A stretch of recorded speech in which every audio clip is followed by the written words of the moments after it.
Hello, church. I am Eric, and this is your weekly update. I've got a couple updates for you this week. And first, I want to start with the loosening of some of these isolation or quarantine rules that we have so far. We're moving from a stay-at-home order to a safer at-home order. And this is what it means for us as a church. Corporately, actually not a whole lot's changing. We still can't gather yet here on Sunday mornings, and our townships are still going to meet virtually. But for us as individuals, now it is permitted for us to get together with some other people, given that we still obey some guidelines. And so what I want to do is encourage you, if you're one of those people who are really wanting to get together with somebody else, to be considerate and to have a filter of how can you best love others the best during this time. So if you want to get together with somebody else, they may feel similar to you, but they also may feel quite a bit different and maybe a lot more hesitant. So do what you can to honor that. There are some really valid reasons that some of our people have why they're just not comfortable yet being together with other people face to face, even given some of the guidelines we are to follow. So please do have that filter. How can you best love others in this time if you still want to get together with other people? Don't judge them if they're not in the same place as you, but seek how you can best love them. And if you do get together, still use some wisdom and some discernment. The state has said that we still need to make sure we're 6 feet apart, that we need to make sure that we're at groups of 10 people or less.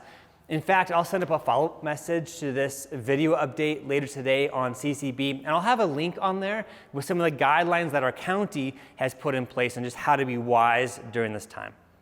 All right, a second update I want to give you is a financial update.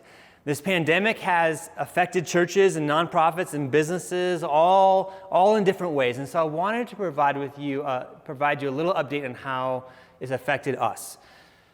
I recently saw results of a survey done nationally for churches that the majority of churches has seen giving staying about the same, and another pretty big chunk has seen giving actually decline, and then 8% of churches has seen their giving actually go up.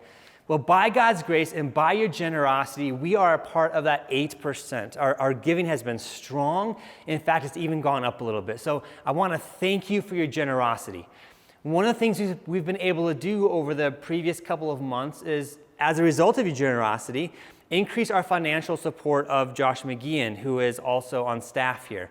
He relies on donors and then also us as a church. And so we've been able to increase our giving for him, our support of him, a couple of times. It's been a beautiful thing and something we want to increasingly do. So thank you for your generosity there.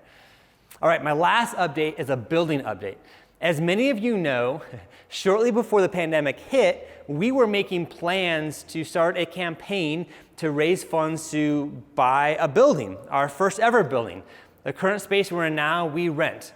And so we want to pursue another building that God's been directing us toward. Well, the pandemic hit, and so timelines got all mixed up. So the update there is that we're having conversations with the seller still.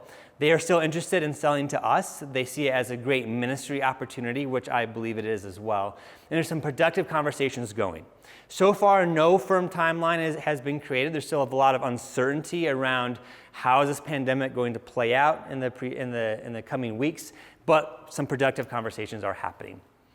Okay. If you want other resources that are available to you, I'll have some links in the CCB follow-up message, like to our YouTube channel, to a page on our website, to the deacons, how you can get a hold of them if you or somebody you know has some needs that we can help with. And also, remember, on Monday, Liz sends out something called the Town Crier that has all information that I've not addressed here. It's all in there. Things like upcoming events and a couple other quick things for you and all the links you need for that. So make sure you get that. If you aren't signed up, email me or Liz. Liz's email address is liz@thetownchurch.org, and we will be happy to get you on that mailing list. All right, one piece of encouragement before I leave you for today. It is spring. And we see life budding around us all over the place. Green now is what I see when I look out my window. The birds are here. I saw in the paper last week that now there's all these birders, that the numbers of birders has gone way up because we're all staying at home. We see all these birds migrating through, and new life is here for us. That new life has come out of a season of winter, this deadness.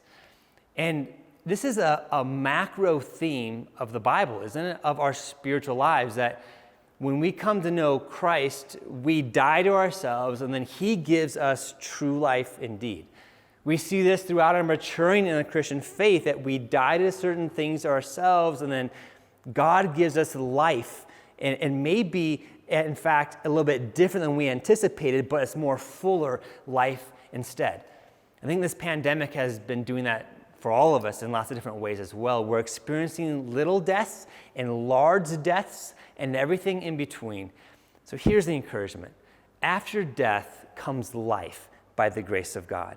We have something to look forward to. We can eagerly anticipate what God is going to be doing in our hearts and our souls over time as we die to some things that, in fact, we probably should have died to long ago. And so God can be trusted with that, and we have life to look forward to. I hope that's encouraging for you. This is your weekly update. That's it for this week. I hope you have a great week.